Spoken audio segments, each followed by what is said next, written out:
오늘은 우리가 21년 6월 모의고사에 출제가 되었던 독서 지문을 같이 볼 거고요.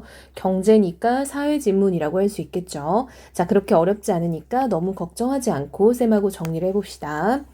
수요의 법칙에 따르면 어떤 상품의 가격 변화에 따라 그 상품의 수요량은 변화한다. 그쵸, 여러분? 가격이 더 비싸지거나 저렴해지면 우리가 얼마나 살지, 그러니까 더 몇 개를 더 살지, 덜 살지 등이 변할 수 있겠죠. 수요의 가격 탄력성은 가격이 변할 때 수요량이 변하는 정도를 나타내는 지표이다 라고 해서 여러분 수요의 가격 탄력성이라는 말이 나왔어요. 자, 그때 얘가 뭔지에 대해서 지금 간략한 정의도 주고 있죠. 뭐라고 돼 있어요? 수요가 가격이 변할 때 수요량이 변하는 지표라고 정리가 되어 있죠. 자, 여기입니다.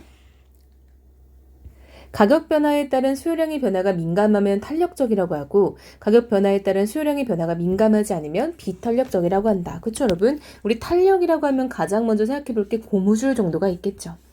수요의 가격 탄력성에 영향을 주는 대표적인 요인에는 세 가지가 있다. 자, 첫 번째는요. 대체재의 존재 여부래요. 자, 그럼 우리 먼저 한번 둘째, 셋째를 찾아볼까요? 자, 둘째는요. 필요성의 정도고요. 셋째, 소득에서 지출이 차지하는 비중이라고 되어 있죠.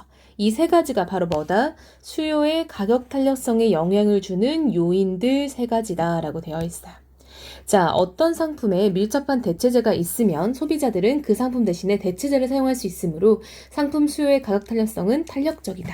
자, 여러분, 대체재가 있다라는 거는요, 내가 A가 없으면 B를 바로 살 수가 있대요. 그럼 가격 탄력성이 탄력적이다라는 말은 어떻게 해석을 해야 돼요? 내가 가격의 오름에 영향을 많이 받는다라는 거예요. 그쵸? 가격에 따른 변화가 민감하다. 이 말인 거죠. 그럼 여러분, 쌤이 금방 말한 것처럼 아주 쉽게 해석하면은 가격이 오르면 사는 것을 포기할 가능성이 높다 라고 해석할 수 있겠죠. 자, 버터는 마가린이라는 밀접한 대체재가 있기 때문에 버터 가격이 오르면 버터의 수요량은 크게 감소하므로 버터 수요의 가격 탄력성은 탄력적이다. 그쵸? 가격이 오르면은 사는 것을 금세 포기한다. 반면에 그럼 이제 대조겠죠, 여러분? 달걀은 대체재가 없기 때문에 수요의 가격 탄력성이 비탄력적이다. 자, 이제 두 번째는요, 필요성의 정도입니다. 필수재 수요의 가격 탄력성은 대체로 비탄력적인 반면에, 맞죠, 여러분? 필수재는 꼭 있어야 되니까 가격이 올라도 살 수밖에 없겠죠. 하지만 사치재 수요의 가격 탄력성은 대체로 탄력적이다. 예를 들어, 예시죠. 필수재인 휴지의 가격이 오르면 아껴 쓰기는 하겠지만 수요량이 급격하게 줄어들지는 않는다. 그러나 사치재인 보석의 가격이 상승하면 그 수요량은 급격하게 감소한다. 탄력적이니까요. 자, 세 번째 가격 탄력성에 영향을 미치는 건요. 소득에서 지출이 차지하는 비중이래요. 해당 상품을 구매하기 위한 지출이 소득에서 차지하는 비중이 높을수록 수요의 가격 탄력성은 커진다. 왜요? 내 전체 소득에서 이거의 지출이 크다면 가격이 오를 때 더 주춤하게 되겠죠. 자, 소득에서 차지하는 비중이 큰 상품의 가격이 인상되면 개인의 소비 생활에 지장을 초래할 수 있으므로 그만큼 가격 변화에 민감하게 반응할 수밖에 없다. 자, 그렇다면 수요의 가격 탄력성은 어떻게 계산할 수 있을까라고 또 여러분 의문형이 지금 던져졌죠. 하지만 이러한 의문형에 답을 해주는 거는 본인입니다. 그쵸? 자문자답의 방식이 쓰였죠. 이걸 쓰는 이유는 뭐다? 독자로 하여금 주의를 환기시키는 겁니다. 자, 수요의 가격 탄력성은 수요량의 변화율을 가격의 변화율로 나눈 값이다. 자, 여러분 식이 나와 있죠? 수요량의 변화율이에요. 예를 들어 아이스크림 가격이 10% 인상되었는데 아이스크림의 수요량이 20% 감소했다고 하자. 이 경우 수요량의 변화율이 가격 변화율의 2배에 해당하므로 수요의 가격 탄력성은 2가 된다. 여러분, 자, 그대로 대입해 볼게요. 자, 수요량은 20%가 감소했는데 가격은 10% 인상했으니까 10분의 2가 되는 거죠. 그래, 10분의 2가 아니라 10분의 20이죠. 그래서 가격 탄력성은 2가 됩니다.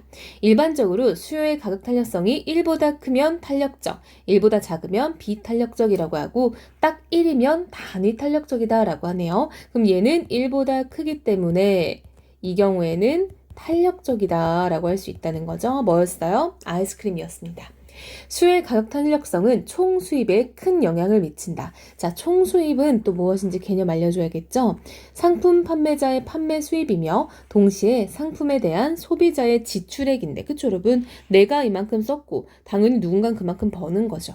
이는 상품의 가격에 거래량을 곱한 수치로 산출할 수 있대요. 너무 당연한 말입니다. 가격 곱하기 거래량이 총수입이죠. 내가 오늘 1,000원짜리를 10개 팔았으면 10,000원이 되는 거니까. 일반적으로 수요의 가격 탄력성이 비탄력적인 경우 가격이 상승하면 총수입도 증가하는 게 일반적. 하지만 탄력적인 경우에는 가격이 상승했을 때 오히려 총수입이 감소할 수 있겠네요. 예를 들어 어느 상품의 가격이 500원에서 600원으로 20% 상승할 때 수요량이 100에서 90개로 10% 감소했다면, 자 여러분 우리 이거 그대로 위에 식에다 대입을 해볼까요? 자 그럼 얘는요, 가격이 20% 상승할 때 수요량은 10% 줄었어요. 그럼 얘는 2분의 1인 거죠. 그럼 얘는 1보다 작으니까 따라서 비탄력적인 상품에 해당하겠다. 그쵸? 자, 이때 총수입은 상품의 가격에 거래량을 곱한 수치이므로 가격 인상 전에는 5만 원이었어요. 그쵸? 왜요? 자, 인상 전에는 500원 곱하기 100개였으니까요. 그쵸? 근데 인상 후에는 어떻게 됐어? 600원이고요. 90개가 됐어요. 그쵸? 그래서 54,000원이 됐네요. 4,000원이 증가하게 되는 것이다. 왜요, 여러분? 얘는요, 증가할 수 있었던 이유가 뭐다?